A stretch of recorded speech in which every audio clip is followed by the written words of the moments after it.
Darren called me into his office exactly 1 week after we buried my dad. No condolences, no small talk. Just that fake corporate smile plastered on his face like we hadn't spent the last 5 years grinding side by side. "We're making some structural changes," he said, folding his hands like a goddamn school principal. "Unfortunately, your position is being eliminated." I didn't flinch. Not even a blink. I just nodded and looked at the folder he slid across the desk. It was navy blue, thick, and freshly tabbed, way too organized for something unfortunate. He cleared his throat and tapped it with 2 fingers. "We'll need you to begin transferring all client info immediately. Midwest accounts are top priority." I opened it slowly, pretending to skim. My fingers didn't shake. My voice didn't crack. What Darren didn't know was that I'd already resigned that morning, by certified mail, return receipt requested. And those Midwest accounts, my dad had already included them in the full transfer package we finished before he passed.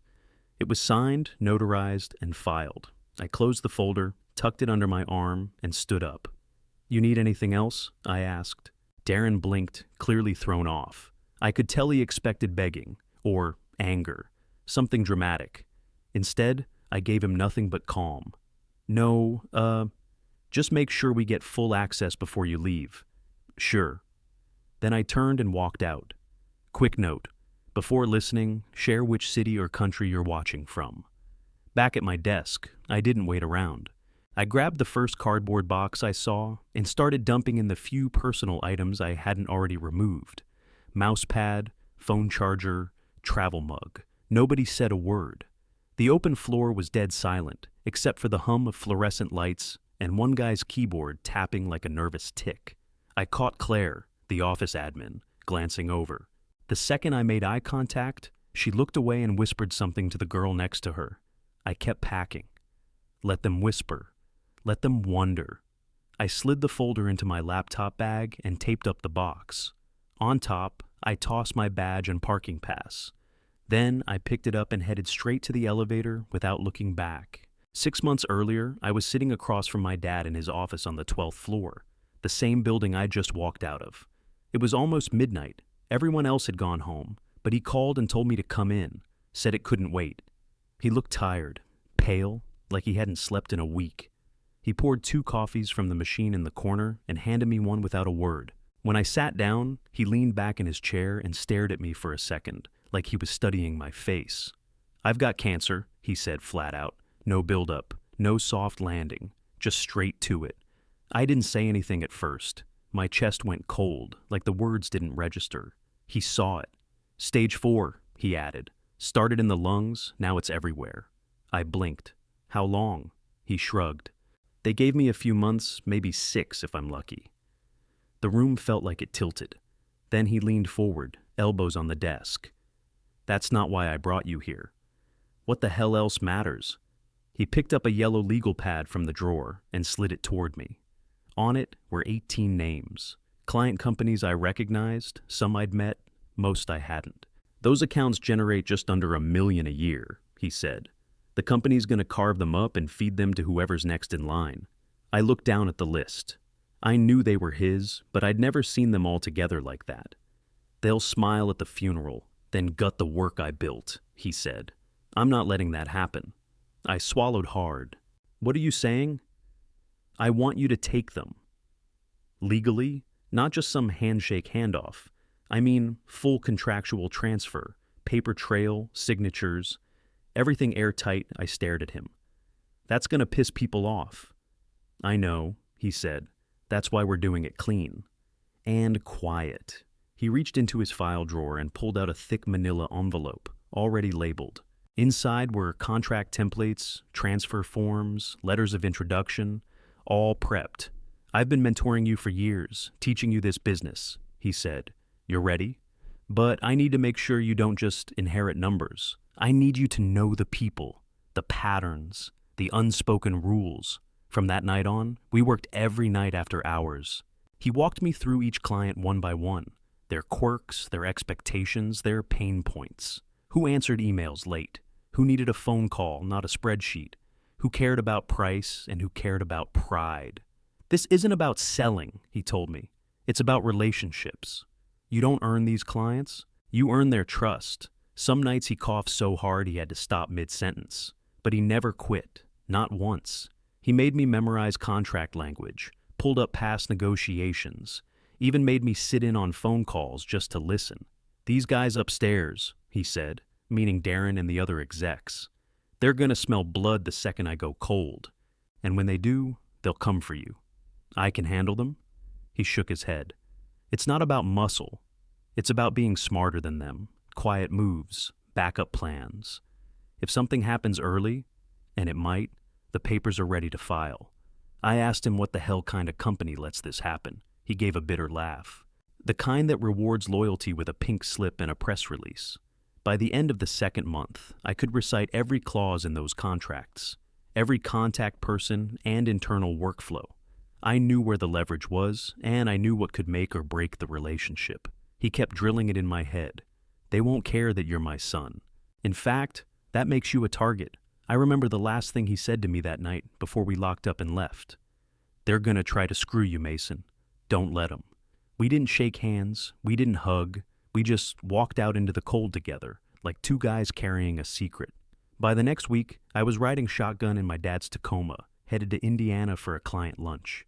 He told them I was just tagging along while he did chemo and paperwork. A slow transition to lighten his load. No red flags, but behind the scenes, we were building something airtight. He let me speak more each meeting. At first, just intros and follow-ups. Then he started passing questions to me mid-call like, Mason, you handled that vendor situations, right? It was deliberate, rehearsed. By the third month, clients were calling me first, not him. I was still just a mid-tier rep in the system. No title change, no promotion. But to those 18 companies, I was the guy they trusted, the one in the room, the one answering their calls on weekends. Don't worry about what the office thinks, Dad said one night at the Holiday Inn in Dayton. Worry about the clients remembering your name. They did. The paperwork was being drafted in the background the whole time. Rolling transfers, signature lines, updated contacts, all legal, all clean. We used a separate attorney outside the company, someone Dad had worked with years ago who owed him a favor. Nothing sloppy. Nothing editable by Darren or the execs. Back in the office, though, things started shifting. Small things at first. Random check-ins. Darren asking for account updates he never cared about before. HR wanted quarterly reviews with me, even though we'd never done them mid-year. Then, IT locked me out of one of the CRM tools by mistake. I didn't react. I didn't push back. I just kept smiling, kept traveling, kept building trust.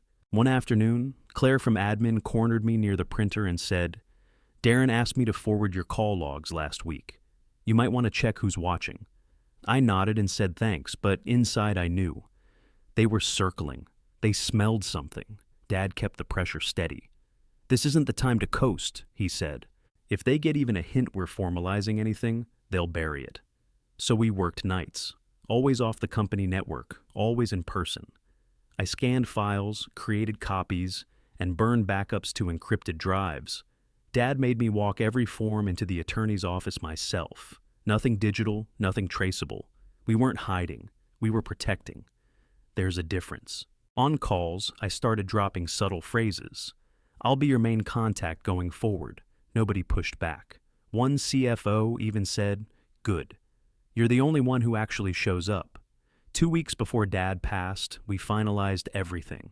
All 18 accounts, signed, sealed, and legally assigned to me as independent rep under a private agreement. Not company-controlled, not revocable. It took 6 signatures per account and 2 notaries. Dad showed up to that last meeting in a wheelchair, pale as paper.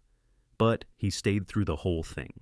Afterward, he handed me a small key and said, Bank of Chicago. Safety deposit box in your name. Everything's backed up, I asked. Even the originals? He nodded, including your resignation letter. Dated, sealed, ready to go. That night, I went alone to the bank and saw it for myself. Neatly labeled folders, contracts, legal letters, recordings of calls where clients confirmed the handoffs. He had even included old emails from the first introductions, proof this wasn't sudden. When I closed the box and walked out, I felt it. Not pride, not power, just wait. The kind that sits on your chest and tells you, don't mess this up. They thought I was just helping my sick dad for a few months. They had no idea he was passing me the whole damn kingdom, brick by brick. The funeral was packed, standing room only. People from all over. Old clients, golf buddies, industry folks in stiff black suits pretending they gave a damn. My mom sat in the front row gripping the folded flag from my dad's Navy service. Eyes dry, spine straight. She didn't do breakdowns, not in public. And then there was Darren. He showed up in a charcoal suit like this, was a sales conference, not a funeral. He shook hands, clapped backs, nodded solemnly at people like he was running PR. The other execs were behind him, all of them lined up like a damn board meeting. I caught them whispering during the service, passing their phones down the row like high schoolers. After the burial, while we were still at the cemetery, Darren found me near the headstone. My tie was loose, and I hadn't slept in 2 days. He pulled me aside, did that fake shoulder squeeze, and said, "We'll need to talk about transitioning Dean's clients soon. Timing is important." I just nodded. Yeah, sure. He smiled like he'd already won. That night, I sat at my kitchen table and mailed out my resignation. Certified mail, receipt required. I knew HR wouldn't see it for a couple days, and that bought me room to let them play their little game. I also prepped 2 USB drives. One had partial client data, enough to keep them guessing. The other was blank except for my official notice and the standard exit paperwork. I barely slept. Next morning, I wore a Navy suit and walked into the exit meeting like I was just finishing a regular week. HR was there, plus Darren, plus some guy from compliance I didn't recognize. Probably there to make sure I didn't torch the place on my way out. Darren leaned forward and tapped his pen on the folder in front of him. "So, let's start with the Midwest accounts." I shrugged. "I didn't really handle those." He blinked. "You were on the email threads." "Yeah, I was CC'd, never led those accounts." He paused like he was trying to figure out how far he could push me without showing his cards. I sat there calm, arms crossed. After 30 minutes of fake concern and useless HR chatter, I handed them the USB and walked out. For the next week, I played dumb. All emails went unanswered. Calls went to voicemail. I sent vague updates like, "Still locating that file, I'll loop back soon." Meanwhile, I was meeting with clients one-on-one, shaking hands, assuring them that nothing was changing, because nothing was. They were already mine. One CFO asked me if I was staying with the company. I said, "We'll see." By Thursday, panic was setting in. I heard from Claire that Darren was calling emergency meetings with finance. One of the execs was yelling about missing revenue. Another was asking for backup files. Files only I had. Projections tanked. The Midwest numbers weren't just lagging, they were gone. Forecasts fell off a cliff. They thought I'd be too grief-stricken to think straight. They didn't realize I was already gone. And I took the engine with me? By Friday morning, Darren started calling me directly. No assistant, no filter. Straight to my phone. "Hey Mason, just checking in. Do you know where the master client file went? Looks like something got misplaced." Misplaced. That's what he called it. "Not sure," I said. "I left everything I had in the system." He paused like he wanted to press, but didn't. Instead, he hung up with a clipped, "All right. We'll be in touch." Then came the email from legal. A short PDF with a lot of vague language. Breach of trust, unauthorized use of confidential data, company reserves, right to pursue action. I forwarded it to my lawyer, Tina Kwan, with one sentence, "Please handle." She replied 2 hours later with a formal response, CCing their legal team and listing her full credentials. After that, the tone shifted fast. I started hearing from clients that the company was offering deep discounts, up to 30% off for a limited time retention package. One client sent me a screenshot of the offer and said, "Do they think I'm stupid?" Still, not all of them were solid. A few of the smaller ones hesitated. One COO flat out asked me, "Mason, I like you, but can your setup really support us long term?" I didn't panic. I booked flights. I met every client face to face, sat in their offices, shook their hands, looked them in the eye. I told them, "This isn't just me picking up where my dad left off. This is me making sure you're not treated like a line item." Most of them got it. I reminded them of the late calls, the personal visits, the time Dad spent learning their business inside and out, and how I'd kept that same energy, No scripts, no fluff, just service. A few still wobbled. I let them. I didn't chase. The day after the funeral, I'd already registered my LLC, Hargrave Strategic. The bank accounts were open, office lease signed. It wasn't a garage startup. It was ready. While they scrambled, I kept moving forward. Darren and his crew didn't understand why the numbers weren't bouncing back.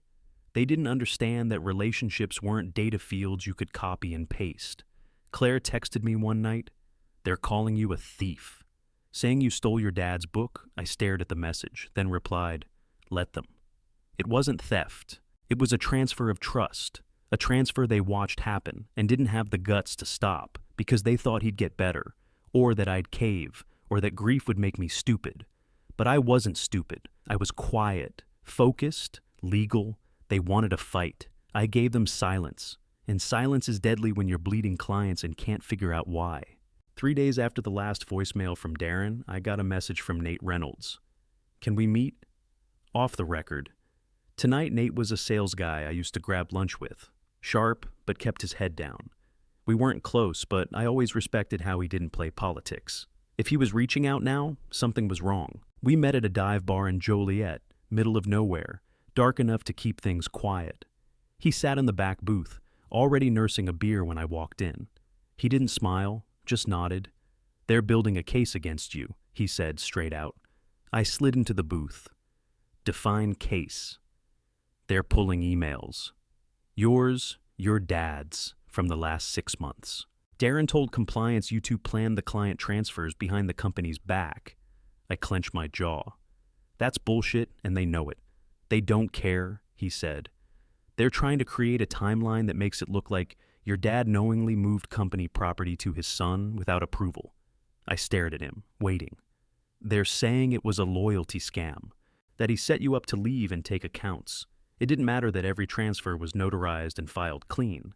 They weren't trying to win in court. They were buying time, freezing payouts, and hoping pressure would make me fold."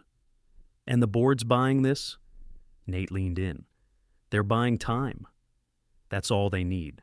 They've frozen his retirement payout, legally stalled it while they investigate."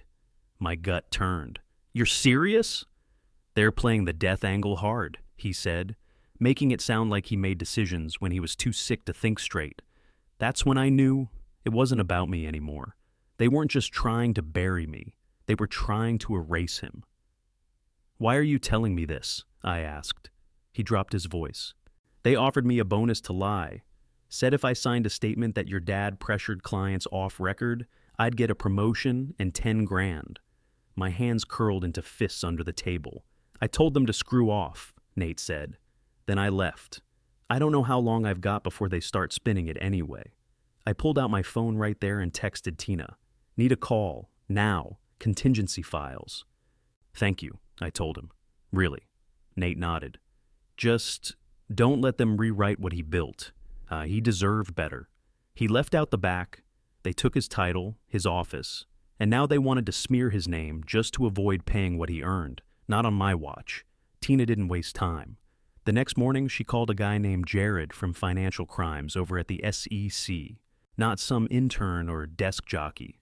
This guy used to work for the IRS before switching to corporate fraud cases. She told him we had something urgent, something concrete. We met in a private conference room inside a quiet federal building downtown. No phones, no laptops, just printed records, sealed folders, and 2 black coffees. Tina started the meeting, calm, crisp, direct. My client's late father was an executive with Hargrave and Myers. Before his death, he compiled detailed documentation of financial misconduct. Jared raised an eyebrow but didn't speak, just opened the first file. Inside were spreadsheets from 6 fiscal quarters, showing revenue numbers that didn't match client billables. At first glance, they looked fine. Normal margins, steady growth. But next to each page, Dad had stapled the real numbers pulled from internal ledgers. The gaps weren't small. These were 6-figure inflations, completely fabricated. And it wasn't just numbers. He had screenshots of emails between Darren and the CFO, approving adjustments right before quarterly reviews. Even a chain where they joked about using creative math to secure their bonuses. Then came the kicker. offshore transfers labeled as consulting fees, signed off by two other execs. Jared flipped through the papers slowly, his expression flat. Then he said, "Where's this been sitting?" Tina looked at him. "A safety deposit box. We've got originals, certified copies, and full client statements to cross-reference," I added. He didn't want to go public unless it came to this. He just wanted his legacy protected. Jared nodded once. "All right, I'll escalate this. You'll hear from us in 72 hours. We left the building in silence. No celebration, no relief. Just cold air and the sound of our shoes on concrete. The next day I got a call from an unknown number. Darren. His voice was smooth, like nothing had happened. "Mason, got a proposal for you." Something long-term. I didn't answer. He kept going. "Senior partner position, full title, profit share. We put this tension behind us, and you come back under the umbrella. You keep the clients. We keep the brand." I let him talk until he ran out of breath. Then I said, "You don't have the authority to offer that." Click. The desperation was showing now. They knew the dam was cracking, and they were scrambling to glue it shut with empty titles and handshake deals. 2 days later, the news broke. SEC opens investigation into Hargrave and Myers over alleged earnings. Fraud. It was everywhere. CNBC, Bloomberg, even a local station ran the headline. Darren's face wasn't in the article, but he might as well have been. The phrasing was brutal. Systemic misrepresentation of financial performance, ongoing forensic audit, possible executive misconduct. I didn't gloat, didn't post, didn't say a damn word. Just sat at my desk, opened a client file, and kept working. Dad didn't just give me contracts, he gave me the ammo. And now, the people who thought they were untouchable were finally choking on their own lies. By the next morning, my phone was lighting up. Not with reporters or trolls, with clients, one after another. Not one of them walked. In fact, half of them called to thank me. "You didn't just protect our contract," one CEO said. "You protected our damn name." Another sent me a bottle of bourbon with a note that read, "Glad we bet on the kid." They knew what could have happened if their numbers had gotten pulled into that mess.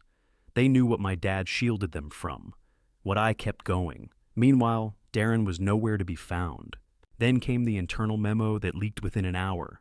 Darren Evers and 2 executive officers placed on administrative leave pending investigation. The board was panicking.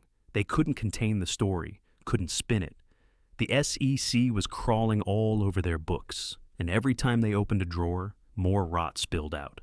That afternoon, I got a call from Claire. "I know you probably don't want to hear from anyone," she said, "but I just wanted to say, I'm sorry. You were right." Then another came in, this time from Todd, the guy who used to call me Junior in meetings. "Hey, you hiring?" Tina didn't let up either. She filed a legal motion to force the company to release Dad's full retirement package to my mom. They tried stalling again, claiming investigative delay, but Tina was surgical.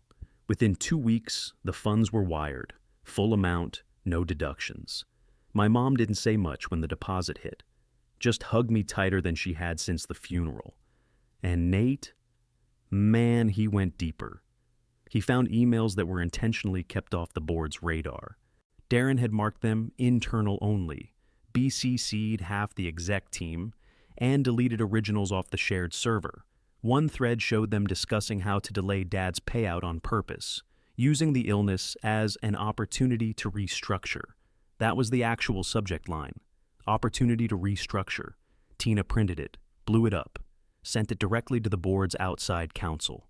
The media ate it alive. Every business blog ran the story. Legacy firm implodes under internal fraud. Clients flee Hargrave and Myers amid SEC probe. There were charts, interviews, anonymous quotes. But I stayed out of it. No statements, no interviews. I let the work speak. I showed up for every client call. I followed up faster than I had to. I delivered on everything we promised, even while the headlines exploded. People kept asking me, "Aren't you going to sue them?" I was building something better. They took the shortcut. Dad and I took the stairs. And when the floor collapsed under them, we were already somewhere else. Solid ground. 3 weeks after the headlines died down, I signed the lease on our first real office. Not a WeWork or some shoebox sublet. a small second-floor unit in a quiet building on State Street. 2 private rooms, 1 shared desk area, a beat-up coffee machine that ran too hot. Nothing fancy, but it was mine. I brought in 2 employees right away, people I trusted. Abby, who'd handled ops at my old job and knew how to keep clients happy without kissing ass, and Jerome, a junior analyst with the sharpest instincts I'd seen in years. He asked tough questions and actually listened to the answers. We didn't have a receptionist, no logo on the door, just 3 desks and a whiteboard that filled up fast. Then one morning, I walked in and saw a package sitting on my desk. No label, no note, just a small box, plain cardboard. Inside was a brass plaque, a little scuffed around the edges, but the engraving still read clear, "Build what lasts." It was Dad's. I remembered it from his old office, sitting right under the monitor where he kept spreadsheets open and tabs full of client notes. He'd touch it sometimes when he was thinking. Never talked about it, just kept it there like a quiet reminder. Mom must have found it going through his stuff. She didn't need to write anything. I hung it on the wall right above the whiteboard, dead center. The kind of spot nobody could miss. Jerome looked up and nodded. "Solid motto." "It's not a motto," I said. "It's policy." We didn't advertise. No LinkedIn posts, no cold emails. Every client we took came from word of mouth. One CFO would tell another, "Call Hargrave. They show up when it matters." That was enough. Within 3 months, our project pipeline tripled. Not bloated with junk. Real accounts. Good companies. People who cared about the relationship, not just the numbers. I didn't say yes to everyone. If someone asked for a performance guarantee before we met, I passed. If they asked for a discount because we were still small, I passed. We weren't chasing growth. We were building roots. One by one, more former coworkers reached out. Not the snakes, the quiet ones. The ones who knew things were broken but kept their heads down to survive. "You still got room? What you're doing, I want in. Anything's better than what's left over here." I hired 3 of them, made sure they understood one thing. You don't sell lies here. You earn trust. Meanwhile, Hargrave and Myers bled out slow. Their stock dropped 40% over 6 months. 2 execs resigned. 1 lawyered up and stopped responding to subpoenas. Nobody wanted to be the last man standing when the music finally stopped. We didn't celebrate. We didn't mock them. We just worked. And every time I hit a wall or started overthinking something, I'd glance at that plaque on the wall. Dad wasn't in the room, but his words were. 6 months to the day after the investigation went public, I got a letter from my dad's lawyer. Real envelope, real paper. No email, no subject line.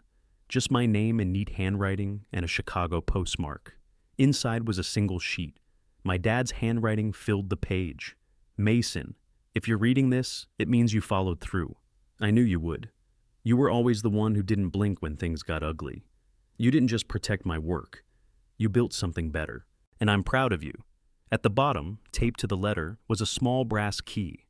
I drove to the address listed on the back, a dusty storage facility off an industrial highway, about 20 minutes west of the city. The unit number matched the key. Inside, it was bare except for a gray metal case locked with a double latch. Same kind of box you'd use to move evidence. I popped it open. 4 hard drives, labeled by year, each packed with files, internal call recordings, spreadsheets, financial logs, audio memos my dad must have recorded late at night when he couldn't sleep. There was a handwritten index tucked inside the lid. His writing again, clean, precise. We sent everything straight to the feds. No press, no noise. Just handed it off, no conditions. New investigations opened within the month. Not just the SEC this time. IRS, Labor Board, a couple 3-letter agencies I'd never even heard of. That evening, I got back to the office late. The team had gone home. The place was quiet except for the hum of the old fridge in the break room and a few car horns down on State. I stood by the window looking out over the river, lights bouncing off the surface, the skyline reflecting back like a cracked mirror. For the first time in a long time, I didn't feel like I was reacting, or defending, or surviving. I was building. No ads, no fluff, just honest work, real trust. I glanced at the wall, at Dad's plaque still centered above the whiteboard, "Build what lasts." And that's exactly what we were doing. I sat down, logged in, and saw a new email. From Darren Evers. Subject: Coffee? I didn't open it, didn't need to. I archived it with one click. Some bridges you burn on purpose, not out of anger, just to make sure no one can follow.